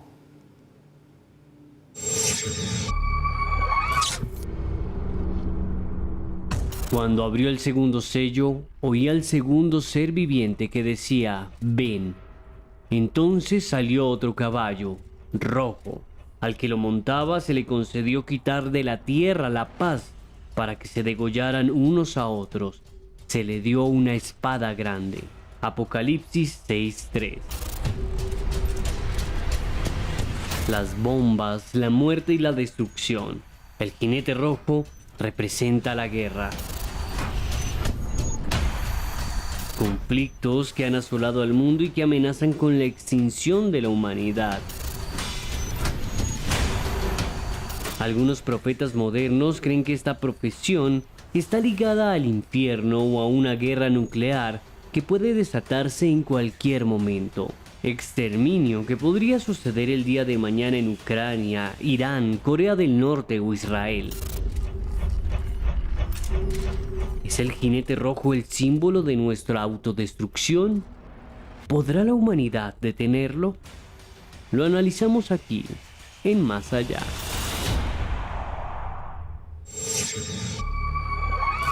El jinete rojo, el jinete de la guerra, Rubiela. ¿Qué podemos esperar de esto? Muchos, como lo veíamos en la nota, lo relacionan precisamente con la guerra, pero también con el tema de las armas nucleares. ¿Cómo podemos interpretar esto en nuestra actualidad? Bueno, pues yo pienso que la humanidad cada vez que se ha enfrentado a una de estas guerras seguramente ha sentido cerca el fin de los tiempos, pero lo cierto y lo real y lo que científicamente está probado es que si nosotros entramos en una guerra nuclear, el exterminio de la humanidad es inminente. Se dice que una sola bomba nuclear que tiene uno de estos países supera por 50 veces lo que sucedió en Hiroshima. Y pues somos testigos de que fue lo que sucedió en Nagasaki e Hiroshima. Entonces no es solamente que esos países se bombardeen, sino que además el colapso magnético que puede generar, nos podemos quedar sin electricidad, el suministro de agua, los suministros que tenemos con otros países, sino que adicional a eso el material particulado que puede llegar a generar la detonación de estas bombas puede llegar a dejar a la Tierra en oscuridad durante casi 2 décadas. Entonces, si nos damos cuenta, por supuesto que la profecía del Apocalipsis cuando uno la lee da miedo, pero creo que da más miedo cuando nos damos cuenta que estos gobernantes salidos de todo contexto en cualquier momento pueden llegar a lanzar un misil y todos sabemos que con que se lance el primero, hasta ahí fue todo. Es de verdad un poco atemorizante. Y es lo que yo le quería preguntar a Lourdes, y es que si hemos estado en algún momento al borde de la autodestrucción de la guerra nuclear, fue hace meses, incluso hoy, en la guerra que hay entre Rusia y Ucrania, entre la OTAN, esa guerra fría, Estados Unidos y China, que también está ahí. Y este caballo rojo tiene el color rojo de la guerra nuclear. Y hay una cosa que es aún más extraña, y es que muchos profetas hablaban de esa guerra final, desde Baba Vanga, hasta el mismísimo Nostradamus habla del juicio final, todos hablan del fin de los tiempos y hablan de la guerra. ¿Qué piensa Lourdes de este caballo rojo de la guerra? ¿Y qué piensa de que muchos profetas siempre digan hay un punto final que tiene que ver con eso, con la lucha, con la muerte, con las bombas? El caballo rojo es el más aterrador porque los demás caballos son algo ajeno al ser humano, pero el rojo representa la propia autodestrucción. Es decir, no por una entidad externa, no por parte de una catástrofe climática o por una roca que llegue del espacio. Es una destrucción provocada a sabiendas por el propio ser humano y además usando un color que es el símbolo de la vida, ¿no? El rojo de la sangre. Es curioso porque el caballo rojo puede ir más allá de la alegoría. De hecho, ha habido muchos intérpretes del Apocalipsis de San Juan que aseguran que los caballos, sobre todo teniendo en cuenta el rojo, no serían animales, sino la representación alegórica de algo moderno. Tenemos que tener en cuenta que lo que escribe el autor del Apocalipsis, que aunque pensamos que es San Juan, no hay acuerdo entre los expertos, podría ser una comunidad juánica, podría no ser el apóstol, lo único que sabemos es que era alguien que estaba exiliado en la isla de Patmos, en el mar Egeo, y tuvo visiones. Lo que él pone por escrito es algo que está viendo en estado de trance y que lo está escribiendo con los ojos de una persona del siglo I. Pero si nos atenemos a la interpretación de aquellas personas que consideran que vio algo del futuro, pero lo describió con palabras de su tiempo, tenemos que tener en cuenta pasajes como el que os voy a leer. Hablabais en los vídeos del capítulo 6, que es donde empiezan a abrirse los sellos. Pero si nos vamos, por ejemplo, al capítulo 9 del Apocalipsis, leemos, por ejemplo: He aquí cómo en mi visión vi a los caballos y a los jinetes. Tenían corazas de color de fuego, de jacinto y de azufre. Las cabezas eran como leones y de su boca salía fuego y azufre. Hay muchas personas que piensan que lo que está describiendo son tanques, tanquetas de guerra, pero que lo está describiendo con palabras de una persona del siglo I. Entonces los jinetes no serían animales, serían precisamente aparatos bélicos del siglo XXI que no era capaz de explicar pues este hombre, el autor del Apocalipsis, con otras palabras, porque no eran objetos que se hubieran inventado en su tiempo. Y es que una de las cosas que dice Lourdes aquí es bastante interesante, lo hemos dicho muchísimas veces en este programa, Esteban, y es que depende muchísimo de la cultura y del contexto, la interpretación, por supuesto, que se le dé a cada fenómeno que podemos encontrar o relacionarnos con él en este universo. Yo sí quiero que ustedes sigan opinando a través de nuestro numeral Jinetes Más Allá. ¿Qué piensan de estos dos jinetes que hemos hablado? ¿Creen que se acerca el fin de los tiempos o realmente hay que esperar más para ello? Nosotros ya regresamos en Más Allá.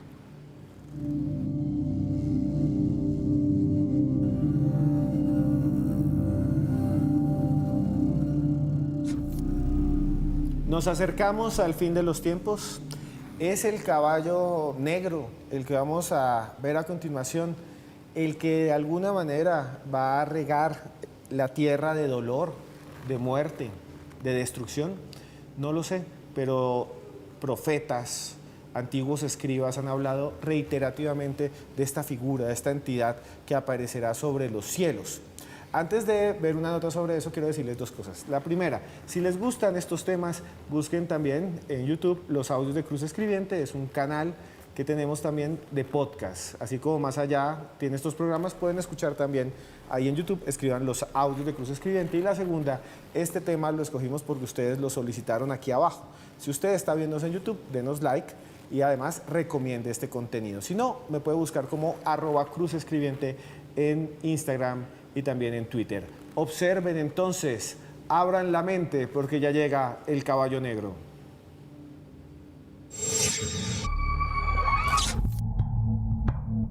El Apocalipsis, el fin de los tiempos.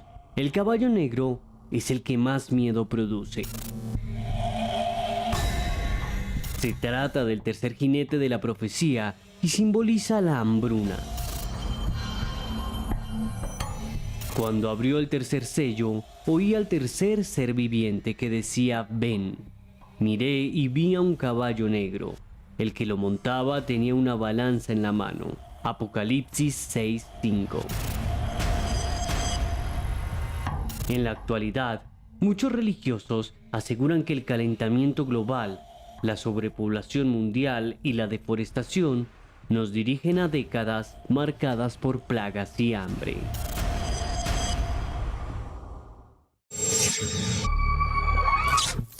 Caballo negro, quizás el color sea lo que nos atemorice, pero a mí sí me causa mucha curiosidad, Rubiela, y es el símbolo que lleva, la balanza. ¿Por qué la balanza? 1, y 2, este jinete representa también el símbolo del hambre, pero muchas personas, muchos intérpretes han dicho que esa balanza se trata también del tema económico. ¿Qué podemos hablar al respecto? Sí, la interpretación que se le da está relacionada con el tema del libre mercado. Si nosotros nos ponemos a pensar, y esto pasa cronológicamente como lo dice la Biblia, pues consecuencia de una guerra, el tema del abastecimiento de comida va a ser completamente difícil. Va a ser, por eso en la Biblia dice, ni con un día de salario te va a alcanzar para la porción de una persona, que básicamente es como la traducción de lo que dice bíblicamente. Lo difícil que va a ser conseguir la comida, lo difícil que va a ser el tema de los mercados y económicamente cómo puede llegar a desestabilizar el mundo, al punto que las personas pues van a terminar muriéndose de hambre. tal vez la imagen, ¿no? Lo mítico de imaginarnos un caballo negro, tal vez porque sí los conocemos y están cercanos, y ver que viene llevando pues todo el tema de hambre, es algo que muy intuitivamente nos afecta. También está relacionado con el tema del cambio climático. Pues ya los científicos lo dicen, es un hecho, el de hielo de los polos lo que está haciendo es que se cambien las redes oceánicas y que esto traiga consecuencias pues terribles, cosas como granizadas que vengan con el tamaño de rocas, huracanes de tamaños que pues nunca hemos visto en la Tierra. Entonces, por supuesto que esto es un hecho, ¿no? Esto no es ni siquiera si es bíblico o no, sino los científicos ya lo predijeron, solo que no sabemos en qué momento va a suceder. Es por eso que tal vez nos arraiga todos esos temores, pues que no son infundados. Hay algo que dice Rubiela que me parece que es realmente importante, y es que los caballos tienen un orden bíblico. Se rompe un sello, porque también hay trompetas y también hay copas que los ángeles lanzan sobre la tierra y causan una gran cantidad de cataclismos y muerte, pero los caballos tienen una secuencia. Y viene uno detrás de otro. Primero el blanco, que parece que es raro, ambiguo, y después viene la guerra, después viene como la hambruna, y llegamos al último, que es un caballo amarillo, pálido, que muchos llaman también el caballo pardo. Vean ustedes al caballo amarillo o al caballo bayo. Cuando abrió el cuarto sello, oí la voz del cuarto ser viviente que decía: ven. Miré y vi a un caballo bayo. El que lo montaba tenía por nombre Muerte, y el Hades lo seguía. Y les fue dada potestad sobre la cuarta parte de la tierra para matar con espada, con mortandad y con las fieras de la tierra. Apocalipsis 6, 7 y 8.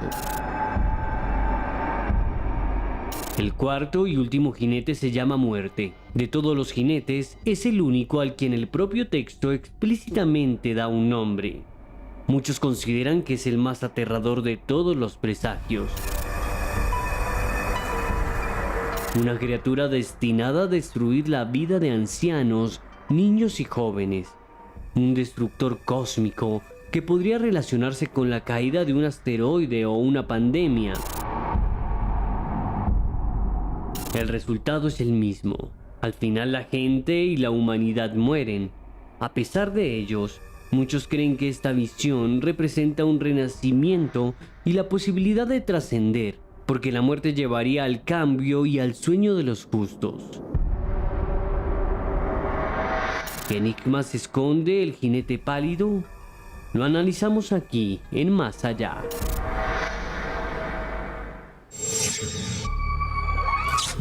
El cuarto jinete, el jinete de la muerte. Lourdes, ¿usted cree que esta sería la conclusión, el punto final de todos estos niveles que hemos visto para la humanidad?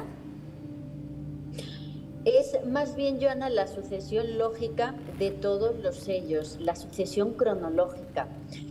No olvidemos que en la época en la que fue escrito el Apocalipsis de San Juan, si hablamos de guerra, que sería el primer problema que se plantea, todo el pueblo debe luchar, se abandonan los campos, por lo tanto no se cultivan, las personas capaces, sobre todo hombres, de ocuparse de los menos capaces, niños y ancianos, no están disponibles porque están inmersos en ese ambiente de guerra, y a consecuencia de un primer problema se generan otros relacionados con carestía de alimentos y también problemas relacionados con falta de higiene, plagas, virus, etcétera. Es como si fuera un orden cronológico narrado por una persona que no tiene el conocimiento científico del siglo XXI para saber, digamos, que eso puede ser, digamos, pues como una carrera de obstáculos, como un dominó que se va cayendo una pieza tras otra. Y eso lo estamos viviendo en nuestro tiempo. Creo que todos somos conscientes que a raíz de la guerra, el conflicto entre Ucrania y Rusia, ha habido una subida importantísima de los precios de elementos básicos para nosotros en nuestro mundo, como es el gas y la luz, pero sobre todo de los alimentos. Poco se habla de que vivimos en un planeta en el cual un conflicto de este tipo, en una zona muy concreta del mundo, es capaz de desestabilizarnos a todos y de provocar que haya escasez de alimentos, escasez de materias primas y que haya mucha gente muriendo de hambre. Es algo difícil de interpretar en el contexto más occidental en el que vivimos, pero que es la viva realidad de muchas personas en nuestro tiempo. Entonces, ¿la muerte es el final o, como decíais, es un renacimiento? Ese es el gran mensaje. Lo que nos olvidamos muchas veces es que el Apocalipsis no es un texto tan terrorífico. De hecho, para ellos, en la época del siglo I, era un texto de consuelo. ¿Por qué? Porque era, estamos sufriendo, el pueblo judío, el pueblo cristiano sufre, pero esto va a tener un final. Los justos deben resistir porque el final es la parusía, la segunda venida de Cristo y la instauración de un reino de paz de 1000 años. Por lo tanto, ellos lo veían como un consuelo, no como algo apocalíptico, que es como lo que lo vemos nosotros. Sí, y es bastante interesante ese punto de vista que nos dice Lourdes, que además siempre se conecta con la realidad. ¿Cómo hubiera visto alguien del siglo I lo que hemos visto nosotros? Las bombas nucleares, los aviones bombardeando. ¿Qué sabría de alguna manera alguien que estaba en una cueva, en una isla, si entre trances y visiones observara un tanque de guerra? ¿Cómo lo interpretaría? Pues en el Apocalipsis, por ejemplo, se habla de una especie de langostas de metal que van por los cielos. Para mí suenan a un avión, no lo sé. Para ustedes les recomiendo este libro, El Eternauta. El Eternauta es un libro de cómic muy famoso, muy famoso, de hace mucho tiempo, que nos trae esta vez Planeta de Libros y Tatiana. Muchas gracias. Nos vemos después de comerciales con algo que los va a dejar sorprendidos.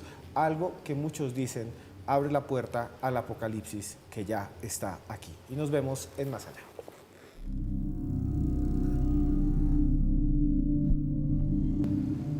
Los 4 jinetes del apocalipsis. Yo no sé ustedes qué piensan. Yo recuerdo cuando era niño que veía un montón de historias de la Biblia que venían en sainetes, que me contaban las monjas, los curas, y cuando hablan del apocalipsis ahí se quedaban callados. Era como la ciencia ficción, pero era un libro que de alguna manera daba miedo porque presupone el final de todo, el final de los tiempos. No sé ustedes qué piensan, pero Joana Arenas nos va a mostrar algo impresionante, porque en algunos lugares del mundo se han escuchado sonidos extraños que provienen del cielo. Y es que el Apocalipsis también habla de unas trompetas que tocan unos ángeles que son los que anuncian que ya vienen los jinetes, que ya viene el final. ¿Cómo es eso, Joana? Son trompetas aterradoras, Esteban. Algunos dicen precisamente que es el sonido o el canto de los ángeles, pero otros dicen que es el anuncio de esa llegada del fin de los tiempos. Y tenemos un registro desde hace muchísimos años de esos sonidos que hemos podido escuchar. Yo quiero que ustedes lo escuchen primero y luego seguimos comentando sobre ese tema. Aquí va.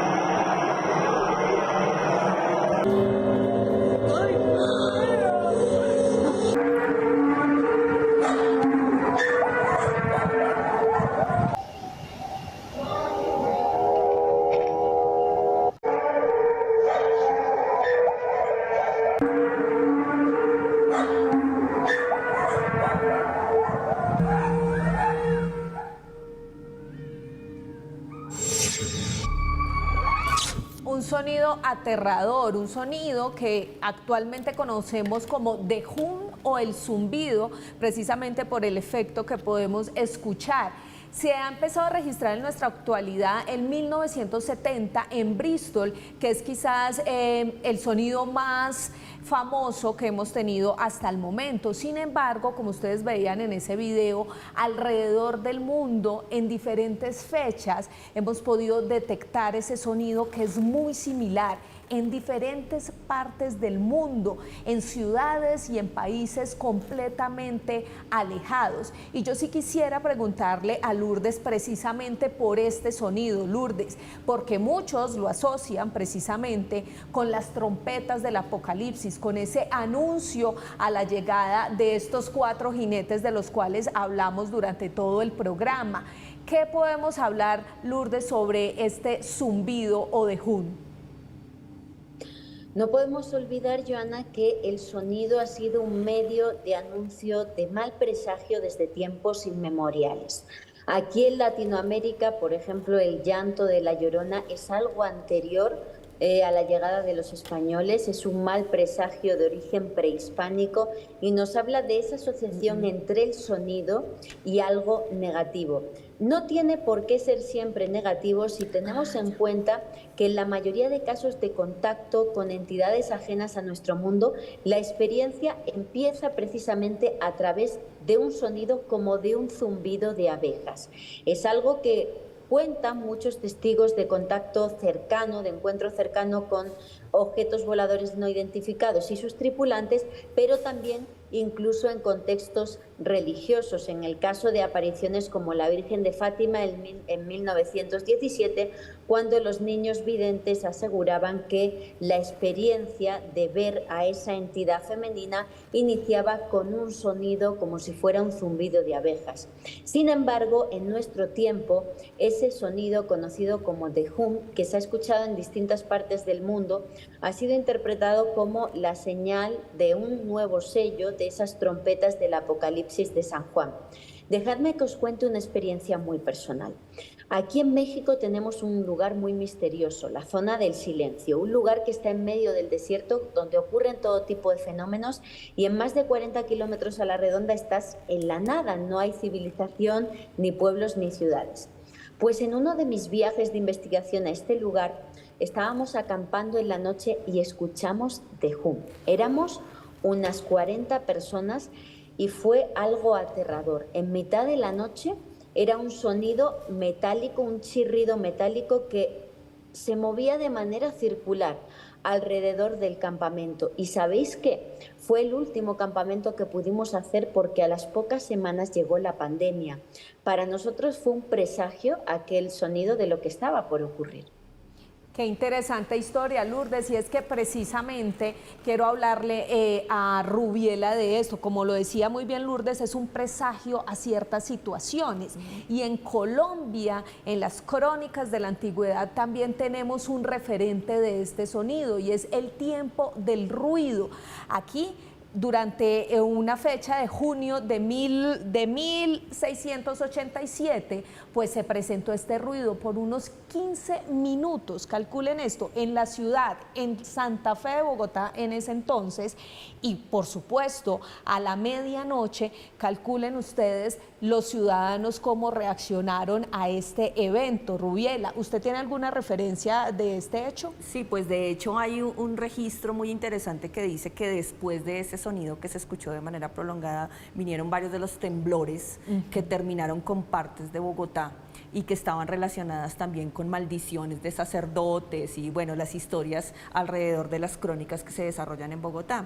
Las personas, de hecho, por eso creían en ese momento que estaban hablando de pues, que la ciudad se iba a terminar por completo, pero sí es cierto que hay un registro sonoro, que las personas de la época hablan de un ruido que no llegaba como al vientre y que fue el presagio de los temblores que ocurrieron en Bogotá, que dañaron parte de la Catedral Primada y bueno, de algunas zonas importantes históricas de Bogotá. Bueno, nosotros ya estamos llegando casi al final de este programa. Quisiera decirles a ustedes muchas gracias por estar ahí. A Lourdes, empezar por ella, ¿cuáles son sus conclusiones de este tema y cómo pueden buscarla a usted, tanto en su canal de YouTube como en sus redes sociales? Lourdes, ¿qué decir al final de los 4 jinetes del Apocalipsis y de todos estos signos, tanto simbólicos como reales, como estas trompetas que escucha la gente? Pues la conclusión final es que estamos hablando del texto más simbólico de la Biblia, por lo tanto el más abierto a interpretaciones, pero no nos podemos olvidar que pertenece a un género literario el género apocalíptico. No es el único que existe, aunque sea el único que forme parte del canon oficial de la Biblia, que esté considerado netamente libro profético, pero viene de una tradición importante de profetas desde la antigüedad a nuestros días, que tienen visiones que a lo mejor no saben interpretar a ojos de su tiempo, pero que cobran sentido pues a medida que van avanzando los siglos y tenemos la oportunidad de ver las similitudes entre lo que escribieron estas personas y los acontecimientos pues que se están viviendo en la actualidad. Son los contactados de la antigüedad, ni más ni menos, que bueno, pues tienen su reflejo en las personas de toda clase y condición que en el siglo XXI viven experiencias de este tipo y están constantemente hablando de lo que está por venir. Yo creo que hay que tenerlo en cuenta, hay que escucharlo y desde luego pues todo es posible, ¿no? Desde aquellos que piensan que se trata de simbolismo simplemente, o aquellos que realmente consideran que nos están mostrando el futuro. Gracias a todos por invitarme. Me podéis encontrar en Instagram como @insólitafamilia, en Facebook como Lourdes Gómez Martín o en el canal que tenemos en YouTube, Johanan Díaz, reportero e investigador. Muchas gracias, Lourdes, de verdad. Gracias por estar junto con nosotros. Rubiela, su conclusión final, ¿qué piensa que hay detrás de todo esto?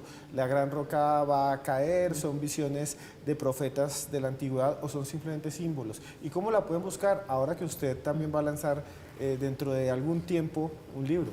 Bueno, yo creo que el Apocalipsis, más allá de que es una figura, es un texto con unas figuras literarias enriquecidas y que casi que todo el mundo lo puede tomar a interpretación, sí es un llamado personal. O sea, en este momento estamos viendo cambios climáticos, estamos viendo una cantidad de fenómenos que suceden con la naturaleza en la que nosotros como seres humanos tenemos impacto directo. Entonces hay algo que podemos hacer pues mientras pasa lo que tenga que pasar, y pues me encuentran en redes como Ruby Investiga, tanto en Twitter como en Instagram. Y pues nada, esperemos que podamos vivir cada día de la vida como si fuera el último. Bueno, Johanna, llegamos al final de este programa. Don Esteban, llegamos al final de este capítulo y le agradecemos a todos los que han estado conectados aquí con nosotros a través de Twitter, a través de Instagram, también a través de YouTube. Es muy importante que ustedes nos den ahí dedito arriba, como dice Esteban, nos dejen sus comentarios y sigan a nuestro canal Red Más Televisión para que ahí puedan resumir y volver a ver todos los programas que hemos hecho aquí en Más Allá. Me pueden encontrar en mis redes como Arenas B. Sigan a Johanna para que la vean. Pronto va a tener su propio canal de YouTube, me han dicho por ahí. Y lo cierto es, ya para terminar, lo siguiente. No sé si viene el final de los tiempos. Mi abuela decía, el mundo se acaba para el que se va muriendo. Tal vez sea así. Muchas civilizaciones pensaron que serían eternas y hoy solo son ruinas. Muchas personas piensan que el fin de los tiempos viene en una fecha, en el año 2000, en el 2012, y no pasa nada. Lo cierto es que usted y yo estamos vivos en este momento. No sé si cuando está viendo este video yo ya estoy muerto, puede ser, pero usted y yo en este momento, por lo menos para mí, estamos vivos. No desaprovechemos esa oportunidad. Si usted quiere a alguien, dígale que lo quiere. Abrace a su mamá mientras está vivo, porque todavía el universo sigue funcionando y mañana se puede acabar. Nos vemos dentro de 8 días y no olvide que por más lejos que andemos, siempre habrá un más allá. ¡Mua!